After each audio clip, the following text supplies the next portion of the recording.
Hello everyone, my name is Christian here with Graveyard TCG, back with another video. This time we're doing Frog Tribal? Yep, you heard that right. We're doing a video here on a Crimson Vow spoiler, and the card is Grolnok the Omnivore. It's Simic and 2 colorless. That's green, blue, and 2 for a 3/3 frog.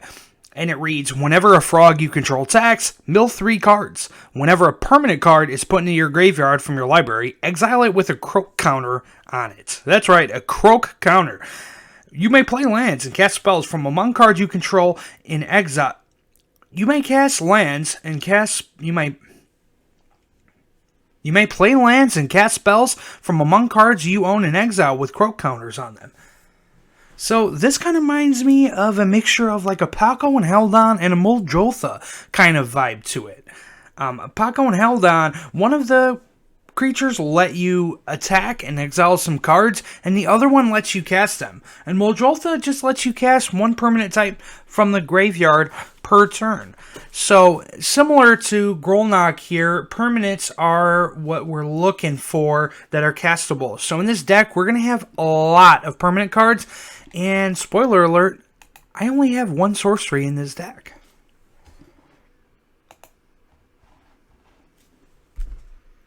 What's going on, everybody? My name is Christian. Welcome to the show. You're here at Feel Good Gaming. Today we're going to be going over one of the Innistrad Crimson Vow spoilers with Frog Tribal. Today we have Grolnok the Omnivore. It is blue, a green, and 2 colorless for a 3/3 frog, and it reads, whenever a frog you control attacks, mill 3 cards. Whenever a permanent card is put into your graveyard from your library, exile it with the croak counter on it, which is awesome, by the way. Cool flavor. You may play lands and cast spells from among cards you control with croak counters on them. So that means non-permanent cards that get exiled with croak counters on them actually cannot be cast with him. So I'm looking to have as very few non-permanent cards in this deck as possible. Some comparisons here is Paco and Heldon thing kind of going on, you know, where Paco's the one going in there and exiling the cards from everyone, and you have Heldon who is letting you cast those cards. So you kind of have that going on, and also kind of gives me a Muldrotha vibe as well. Essentially, this exile thing that you're getting access to is essentially like a Muldrotha graveyard, really. So it's definitely interesting. Let's go into the first category here with Feelin' Froggy. So there are a total of, I believe I've seen 22 different frogs that can be played in this deck. I will be playing most of them, but as right now I'm just going to show some of the better ones here, and you can take it upon yourself to add as many frogs as you like into this deck. You could also, of course, always go the Changeling route.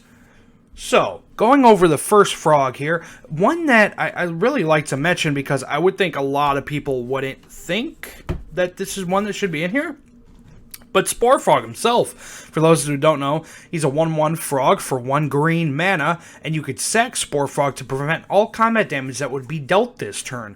See, the thing is, if you want to get attack triggers out and get milling with Grolnok, you can attack with the whole team and just make sure you have the Spore Frog attacking as well, get those triggers off, and before damage, sack the Spore Frog, prevent combat damage, and save the rest of your frogs. Next one here I'm a fan of is Anurid Swarm Snapper. Super cool art to me personally. Is green and 2 colorless for a 1/4, and I know you see Beast here, but the text has been errated to Frog. If you see a couple in here that say Beast, just know they are errated to Frog. If you have trouble finding them, feel free to head over to Gatherer. That's MTG Gatherer, and you could search up Frog and you could easily find some of these. Now, Anurid Swarm Snapper may block as though it had flying, which is reach, essentially, and you could pay green and 1 colorless to have it block an additional creature this turn. So if you have an extra 6 mana, you get hit with a really bad attack, put it all into this guy, and he could block up to 4 creatures then at that point. So pretty good, pretty good. Next one we have here was pretty interesting when I found it. It's essentially kind of like a Gytcg a little bit. Excavating Anurid. It's a green and 4 colorless for 5 mana. It's a 4/4 frog beast. When it enters the battlefield, you may sack a land. If you do, draw a card. And it has threshold. As long as you have 7 or more cards in your graveyard, which you always should for the most part, Excavating Anurid gets +1/+1 and Vigilance, which is really great, especially because we want to be attacking with frogs. And another one here. This one, Froghemoth, is super cool here. It's green, 3 colorless, so 5 mana for a frog horror. It's a 4/4 with trample and haste. Whenever Froghemoth deals combat damage to a player, exile up to that many target cards from their graveyard. Put a +1/+1 counter on Froghemoth for each creature exiled this way. You gain 1 life for each non-creature card exiled this way. So it kind of reminds me of like a Bone Miser or like Waste Not kind of effect, you know? You do this, then this, you do this, then that kind of thing. And I think it's super cool. Bloated Toad is 3 mana, a green and 2 colorless for a 2/2 Toad, and has protection from blue or cycling. If it's super late game and you just need a card draw and you don't need a creature right now, go ahead and cycle it. But this one has its own evasion on its own. That's why I really love the protection from blue. And then another one that adds its own evasion is Whip-Tongue Frog. It's 3 mana, it's blue and 2 colorless for a 1/3 frog. You can pay blue to give it flying until end of turn, which is pretty awesome. Now, obviously, getting these, as you notice, frogs to attack may not be the easiest thing with their kind of low power and toughness. So, next category, make sure your frogs don't croak. So, we have the Whisper Silk Cloak, which is a 3 mana artifact equipment that has equip 2, and equipped creature is unblockable and can't be the target of spells or abilities. Next one here. This one's just awesome. If you're able to mill this, which obviously you're going to be milling a lot, is Wonder. It is a blue and 3 colorless, so 4 mana for a 2/2 incarnation with flying. And it says, as long as Wonder is in your graveyard and you control an island, creatures you control have flying. So the minute you mill that, now you're swinging in for free. And that's awesome. We have Aqueous Form for 1 blue, Aura. Enchanted creature can't be blocked, and whenever it attacks, you also get to scry 1. This next one here, you may or may not want to include. I just thought it's kind of cool. Give a frog flying, why not? 1 blue Aura, enchant creature gets +1/+1 in flying. You know, why not? And the last one here, you could put as many as you like, of course, but another one here is good, is Rogue's Passage. It's a land that taps for a colorless, and you could pay 4 and tap it to have target creature can't be blocked until end of turn. Now, question here. How do you get the non-frogs in the deck to become frogs? Well, let's go on to the next part. How the prince became the frog. First card is Arcane Adaptation. It is an enchantment for blue and 2 colorless. As Arcane Adaptation enters the battlefield, choose a creature type. Creatures you control are the chosen type in addition to their other types. The same is true for creature spells you control and creature cards you own that aren't on the battlefield. So, like I had mentioned, you don't want to do the instant and sorcery thing in this deck because you don't want them to get exiled. So you may have the, more of like Sakura Tribe or Land War Elves and all of that. And you're like, well, what if I want to make them a frog as well? That card does it for you. Another one that does is a 4 mana artifact here, Maskwood Nexus. Reads, creatures you control are every creature type. The same is true for creature spells you control and creature cards you own that aren't on the battlefield. You could pay 3 and tap the artifact to create a 2/2 blue shapeshifter creature token with Changeling, which is every creature type, which is giving you another frog, which is awesome, really. I think these two are probably some of the best in the deck. You can obviously go the Changeling route. To me, one of my favorites is Omniboid Changeling. It's a blue and a colorless for a 1/1 shapeshifter, and it has Changeling. So it has every creature type at all times. It could tap to give target creature gains all creature types until end of turn, or you could tap it to target creature loses all creature types until end of turn as well. Now that you know that there's ways to make your non-frog creatures turn into frogs, we're going to go on to the next category and kind of talk a little bit more about wanting a lot of permanents more than anything else. So let's go over our removal permanents in this deck. Now, going into some of the permanents removal, obviously you could put as much as you want or as little as you want, depending on your playgroup. But here I have 5. Of course, playtesting a deck is always going to help you know if something is too much or too little in any category. Going over the first card here is an enchantment aura for a blue and a colorless. So a 2-mana enchantment has enchanted creature loses all abilities and is a blue frog creature with base 1 power and toughness. And it's on point with the flavor. So of course you want to throw this in here. Going on another blue enchantment here is blue and 2 colorless. Imprison in the Moon has enchant creature, land, or planeswalker. Enchanted permanent is a colorless land with tap to add 1 colorless and loses all other card types and abilities. These permanent removals are a little mean, I will say, but I think it's the route to go in this deck. Another one here, Kenrith's Transformation for green and a colorless. It's an enchantment aura. Enchant creature. When Kenrith's Transformation enters the battlefield, draw a card. Enchanted creature loses all abilities and is a green elk creature with base power and toughness 3/3.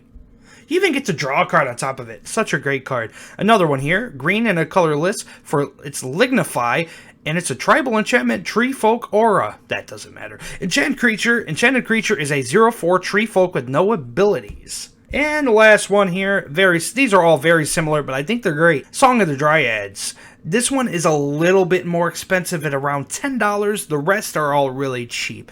This one's green and 2 colors, enchant permanent. That's going to be why. Enchanted permanent is now a colorless forest land. Let's go over to the permanent ramp. So again, with the permanent ramp category, is going to be similar to the other ones here. I think what matters the most about the permanent ramp spells is going to be how many creatures do you really want that aren't frogs in the deck? That's the question you ask yourself. Or just go ahead and try to find more stuff that's not creature based, which there's going to be some here in just one moment. First card we're going over, Birds of Paradise. Most people know it. It's 1 green mana for a 0/1 flyer. Adds 1 mana of any color to your mana pool. Fertilid is green and 2 colorless for a 0/0. And it enters the battlefield with 2+ counters on it. You can pay green and a colorless to remove a +1/+1 counter from Fertilid, and have target player search their library for a basic land and put it on the battlefield tapped. Landwar Elves, 1 green for a 1/1 Elf Druid. You can tap it to add green to your mana pool. And then Sakura Tribe Elder, which should be a frog, right? Maybe? Come on, just look at him. He looks like one. Green and a colors for a 1/1 Snake Shaman. You could sack Sakura Tribe Elder to search your library for a basic land card and put it on the battlefield tapped. Now, here are 2 cards that are enchantment that are ramp and could really give you a hand on that. The first one, Cryptolith Rite. Green and a colorless enchantment that is creatures you control have tap to add 1 mana of any color to your mana pool. This one's about $11 for this card, so it is a little bit more up there for some players, I'm sure. Just keep that in mind. But I think it's a great one, and I think really the goal, at least my goal of this deck, is to have as little non-frog creatures as possible. Another great one I thought about here was Colony Heart Expedition. Green and a colorless enchantment is landfall. Whenever land enters the battlefield under your control, you may put a quest counter on Colony Heart Expedition. You could remove 3 quest counters from Colony Heart Expedition and sacrifice it. Search your library for up to 2 basic land, put them on the battlefield tapped, then shuffle your library. Now, let's go over to the next category, Ribbit Tribal. And it also has some of the card draw in there as well. This category is a little bit mixed. As I mentioned, this section is going to be the Frog Tribal and Draw all together in one because some of them kind of overlap.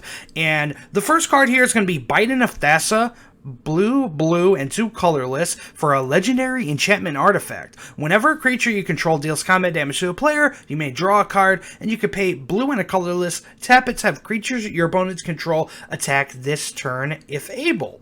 That is kind of a mixture of the drawing category and keeping your frog safe, whether that's forcing attacks on somebody else's turn or just getting in there with your evasion that you put into this deck. Now going into just a pure draw card here is Guardian Project, a green and 3 colorless for an enchantment that reads, whenever a non-token creature enters the battlefield under your control, if it doesn't have the same name as another creature you control or creature card in your graveyard, draw a card. So it's basically just whenever non-token creature enters your battlefield, you're going to draw a card. Another one here is just simple draw card. It's not tribal related, but it's a mixture of draw and ramp. I'm sure people know it. Zendikar Resurgent, green, and 5. So 7 mana enchantment that reads, whenever you tap a land for mana, add 1 mana to your mana pool of any type that land produced. Whenever you cast a creature spell, draw a card. Now going more into the Frog Tribal part is Vanquisher's Banner is a 5 mana artifact. As Vanquisher's Banner enters the battlefield, choose a creature type. Frogs, of course. Creatures you control of the chosen type get +1/+1. Whenever you cast a creature spell of the chosen type, you get to draw a card. And then another one here. This one's pretty expensive at about $25, just a heads up. But I think it's amazing for you. I don't own one. I'm going to buy one. It's blue, and 3 colorless for a 5 mana enchantment. As Kindred Discovery enters the battlefield, choose a creature type. Frogs. Whenever creature you control of the chosen type, it enters the battlefield or attacks, draw a card, which is really great. And another one, this is mainly, I think people are going to want to target your commander itself, is an enchantment for green and a colorless. So as Steely Resolve comes into play, choose a creature type. Creatures of the chosen type can't be the target of spells or abilities. So it gives all your frogs Shroud. This one is around $22 to $23. So just keep that in mind. So moving on from the Frog Tribal, we're going to move on to the next category, and that's Mill More. The first card here does have a disclaimer with it. It's Hermit Druid. It's a green and a colorless summon druid for 1/1. You could pay green and tap it to reveal cards from the top of your library until you reveal a basic land card. Put that card into your hand and put the other cards revealed into your graveyard. The reason why I say there's a disclaimer with this card is it depends how many basics you're playing in this deck. Now, I don't know that this is going to be on my list, but that doesn't mean that it won't work for yours. So, you might want to take a look into that. Next card here is Hedron Crab. 1 blue mana for a 0/2 crab. And whenever a land enters the battlefield under your control, target player puts the top 3 cards of their library into their graveyard, which you're probably going to be targeting yourself unless the game goes super late and you want to deck somebody out potentially. But for the most part, you're going to be targeting yourself with this card. The next one here that you're also going to be targeting yourself with is Codex Shredder. 1 mana artifact. It has tap target player mills a card, or sacrifice Codex Shredder, return target card from your graveyard to your hand, which obviously is good as well. The next card here, Perpetual Timepiece, is a 2 mana artifact. It has tap, put the top 2 cards of your library into your graveyard, or pay 2, exile the Perpetual Timepiece to shuffle any number of target cards from your graveyard in your library. Maybe there was a lot milled, and in response, say maybe you're going to mill a lot of cards and in response they got rid of your commander and you just have too much stuff in there that's kind of unsafe at some point and you just want to get it back in your library. That's a great card to do it. Honestly, the example I just made is great with a card like Traumatize. It is 2 blue and 3 colorless, so a 5 mana sorcery that as target player puts the top half of their library rounded down into their graveyard. If you cast this and they get rid of your commander, well, now you don't really have access to those cards, so you may want to have a few of those shuffle effects if you like. It depends on what fits for you. Another great card I love in this deck is Ms. Miracorp, because it kind of messes with your opponents as well. 2-mana artifact that reads, whenever a permanent becomes untapped, that permanent's controller mills a card. And that's right, I said permanent, so that counts lands as well. Now, finally, how do we win with this deck? I got a little bit creative with this part here of 2 cheaper choices and then 1 more expensive choice that may be the easiest win to go with, but is a bit more expensive. Let's go into it here. The cheapest card that I think is amazing in this deck, and I haven't mentioned this part yet, is we have a card here called Primal Surge. It is green, and 8. So yeah, 10 mana sorcery, but you're playing green, so you should be able to get there. Is exile the top card of your library. If it's a permanent card, you may put it on the battlefield. If you do, repeat the process. So, if this is the only sorcery that we go with in our deck, and that's what I'm doing with my build, you get this upon yourself. Hopefully it doesn't get exiled with Grolnok's ability. If that happens, that's a bummer, obviously. That's why you want to have backup win cons. So, again, if you hit this card and it goes off, you're going to have your entire board on your library. At that point, it's up to you. Do you want to run the Thassa's Oracle? Do you want to run maybe a Concordant Crossroads that gives all your creatures haste? Next card here is just Simple Combat. Beastmaster Ascension. For an enchantment, the green and 2 colorless, 3 mana, and it reads, whenever a creature you control attacks, you may put a quest counter on Beastmaster Ascension. As long as Beastmaster Ascension has 7 or more quest counters on it, creatures you control get +5/+5, and like you did see before, there is some evasion on our creatures to get them through, to get counters on this without them dying. Now we're going to go for the expensive win here with Food Chain. I actually named this Frog Chain because it just fits great. Food Chain, for those who don't know, is in a 3-mana enchantment, a green and 2 colorless. Remove a creature you control from the game. So you're going to exile one of your creatures to add X mana of any color to your mana pool, where X is a removed creature's converted mana cost +1. This mana may be spent only to cast creature cards. So, with that being said, you're going to have 2 options here. Of Misthollow Griffin is a 4-mana creature. It's blue and 2 colorless for a 3/3 Griffin with flying. But all of that doesn't matter. What matters here is you may cast Misthollow Griffin from exile.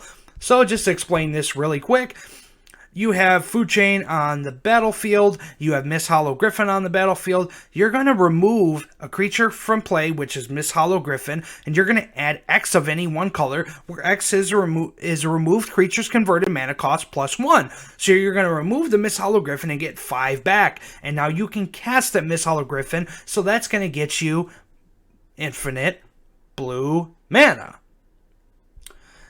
And then, once you cast it enough, you'll get infinite green mana as well.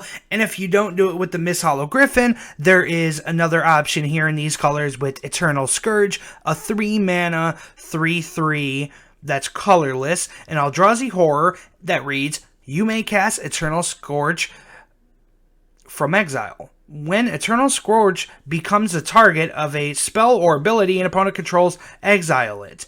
So, again, you're going to be doing that same thing here and recasting it for infinite mana. Now, again, is that going to be something that you put into, say, maybe a Kinnan to cast a bunch of your creatures? Is that going to be to, say, maybe a Brain Geyser to draw somebody out? The possibilities here are endless. Whatever you'd like to do to get that infinite mana win, it's totally up to you. Do you want to Genesis Wave your entire board on the battlefield? Do you want to Blue Sun Zenith somebody, to make them draw their deck? Really, at that point with infinite mana, it's up to you. Put any cards that you like into there as far as the Food Chain combo. there you have it. I hope everybody is enjoying the spoilers of Innistrad Crimson Vow. I know I am. Let me know if you like this deck tech / first take of the deck here, and let me know if you'd like to see other stuff like this. I appreciate you watching. Hit that like and subscribe button to see more and to support the channel. Alright, thank you everybody. Have a great rest of your day. Take care.